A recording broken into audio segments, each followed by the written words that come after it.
आता आपल्या आवडत्या मालिकेचे संपूर्ण भाग मालिका प्रसारित झाल्यानंतर लगेचच पाहू शकता फक्त सन नेक्स्ट वर. भारतातील प्रेक्षकांसाठी मोफत सेवा. बोल नली. म्हणजे सहजच बोलायचं होतं. सहज काय?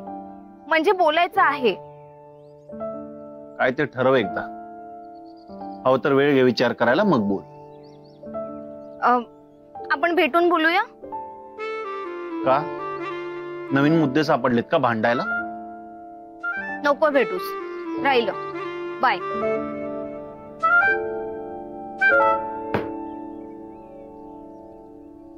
नलीचा फोन होता ना? काय झालं? मला ना कधी कधी असं वाटतं ना की आम्ही भांडायलाच बोलतो. अरे सरळ साधं सोपं कन्व्हर्सेशन होतच नाही आमच्या. अरे ती टेन्शन मध्ये असेल. ती टेन्शन घेते आणि मला टेन्शन देते. म्हणजे कुठल्या तरी मुलाचं स्थळ आलं होतं म्हणे नलीला. तर कुठली तरी एक बाई त्या मुलाच्या घरी गेली आणि तिनं जाऊन असं सांगितलं की नलीचं आणि माझं प्रेम प्रकरण. काय सांगतोस? कोण होती ती बाई? त्या बाईचं जाऊ दे रे. आता नलीला असं वाटतंय की मी त्या बाईला पाठवलं होतं आणि मी हे सगळं घडवून आणलंय. संबंध याचा सांगतो. नलीच्या लग्नाचा विषय माझ्या कानावर आला होता आणि हे मी जाऊन तिला सांगितलं. इथेच माझं चुकलं. हाच पॉइंट तिला मिळाला. याआधी काय झालं, मी फणसे गुरुजींना अडवून धरलं होतं. त्यामुळे काय झालं, तिचं वडासोबतचं लग्न मोडलं. त्यामुळे तिला आत्ता असं वाटतं की त्या बाईला सुद्धा मीच पाठवलंय, ज्याच्यामुळे तिचं आत्ताचं लग्न मोडेल.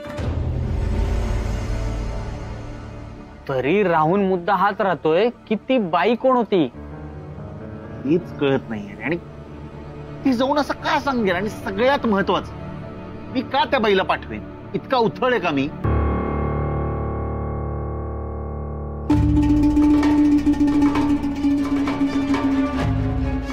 एक मिनिट. स्वप्नातली ती बाई जाऊ शकते ना त्या मुलाच्या घरी? हा, म्हणजे असं असं होऊ शकतं. या बाईला नेमकं काय सांगायचंय तेच कळत नाही.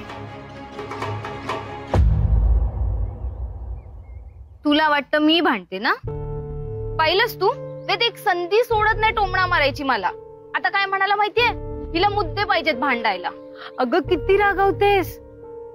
कामात असेल वेद म्हणून असं बोलला असेल. हवं तर मी बोलून बघू का त्याच्याशी? अडलंय माझं, काही गरज नाहीये.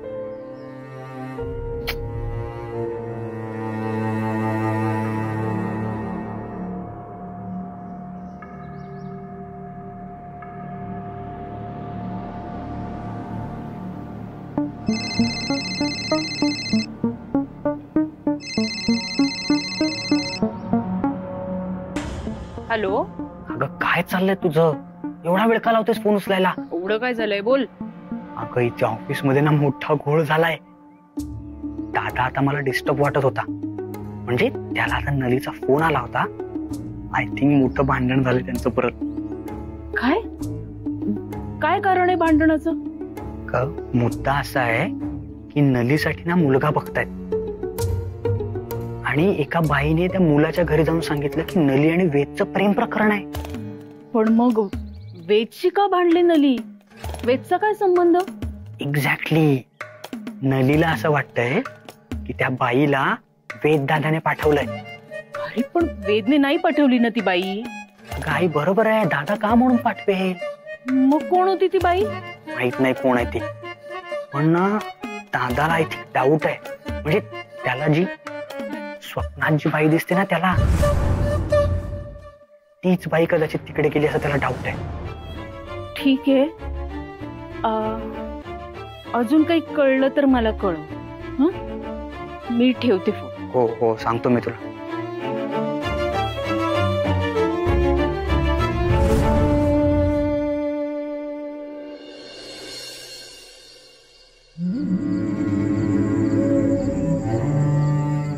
मॅडम,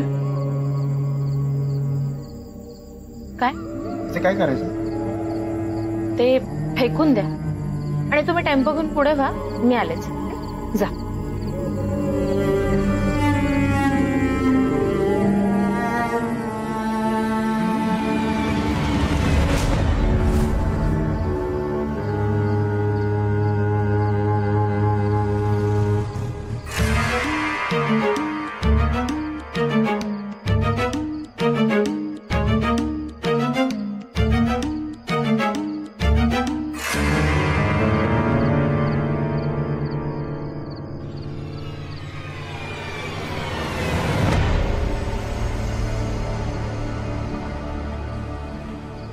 कोण आपण? मी ओळखलं नाही. तुझी आणि माझी व्यथा सारखीच आहे. मला समजलं नाही. जसजसे अनुभव यायला लागतील ना तसं सगळं समजायला लागेल सायली. तुम्ही मला ओळखता? हो, म्हणूनच सावध करायला आली मी तुला इथे. बाबाराव खोत इथे वरचे वर येतो. बाबाराव? रणजित खोत. पण सायली, स्वप्नातला बंगला कितीही सुंदर असला तरी त्यात राहता येतं का? स्वप्न तुटतात, बंगला नाहीसा होतो. बाबाराव खोत स्वप्न दाखवण्यात पटाईते. तूही बसलीस त्यात. तुझं सर्वस्व अर्पण करून बसलीस सायली तू. तुझं सगळं म्हणणं बरोबर आहे, पण हे सगळं तुम्हाला कसं समजलं? कारण तू माझं वर्तमान काळ आहेस. काय? तुझ्यासारखं मी पण बाबाराव खोतच्या विळख्यात अडकले. माझं सर्वस्व अर्पण केलं, मला लुबाडून घेतलं त्यांनी. मी भांडले नाही असं नाही, पण सायली, तुझ्या हातून वेळ गेली नाही अजून. तुम्ही माझ्यापेक्षा चांगलं ओळखता त्यांना. मी एकटी बाई, मला कुणाचाच आधार नाहीये. बरं, तो माणूस माझ्याशी काय वागला हे मी कोणाला सांगणार? आणि जरी सांगितलं तरी कोण माझ्यावर विश्वास ठेवणार आहे? सायली, पुराव्यांशिवाय तुझ्यावर कुणीच विश्वास ठेवणार नाहीये. पुरावे? हो. त्या माणसाच्या विरोधात कुठून आणू पुरावे?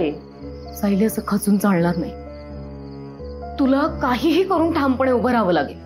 मनात इच्छा हवी. सायली, मी आहे तुझ्या सोबत. फक्त पुरावे जमव. येते मी. थांबा, तुम्ही मला सांगितलं नाहीत तुम्ही कोण आहात आणि तुमचं नाव काय? माझं नाव अलका. बाबाराव खोत जो तुला सोन्याचा हार देत होता तो माझा होता. माझ्याही केसांमध्ये तो गजरा माळायचा जसं तुला माळायचं. सायली, तुला जे सांगितलं ते लक्षात ठेव. पुरावे जमाव. येते.